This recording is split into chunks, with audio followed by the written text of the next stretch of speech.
বন্ধু তোমাকে চারটা কথা বললে দিয়ে যাবো, কথাগুলো যদি সত্য হয় তাহলে সত্য বলবা, সত্য যদি না হয় মিথ্যা বলো, মিথ্যা আশ্রয় না তাহলে আল্লাহর কাছে থাকা থাকবা। কথা ঠিক আছে? ঠিক আছে, সত্য বলবা তো? সত্য বলবো। মুখ পাকাও। বন্ধু, তুমি 2 দিন পর পর আমার থেকে টাকা ধার নাও, কথা কি সত্য না মিথ্যা? সত্য। রাগ করলা? না। বলো নাউজুবিল্লাহ। নাউজুবিল্লাহ। এই যে তুমি 2 দিন পর পর আমার কাছ থেকে টাকা ধার নাও, কিন্তু তোমার কাছে যখন টাকা খুঁজতে যায় তখন তোমাকে খুঁজে পাওয়া যায় না, কথা কি সত্য না মিথ্যা? সত্য।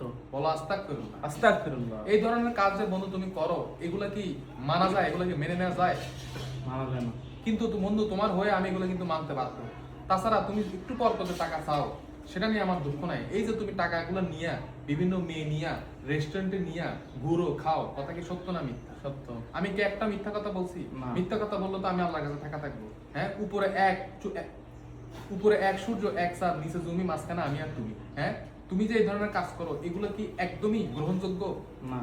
তাহলে বন্ধু তুমি দয়া করে আমার পাওনা টাকাগুলো দিয়ে দাও। আমি তোমাকে যখনই পাওনা টাকা খুঁজতে যাই, হয় তুমি আমার ব্লক দাও, হয় তোমার নাম্বার বিজি থাকে, হয় তোমার আমি খুঁজে পাই না। রাস্তাঘাটে দেখা হলে তুমি পলাই যাও, ক্ষেতের পাড়ে এদিকে এদিক দৌড় দাও, তোমার আমি খুঁজে পাই না, আজকে পাইছি। দয়া করে বন্ধু আমার দাঁড়ের টাকাটা তুমি পরিশোধ করে দাও।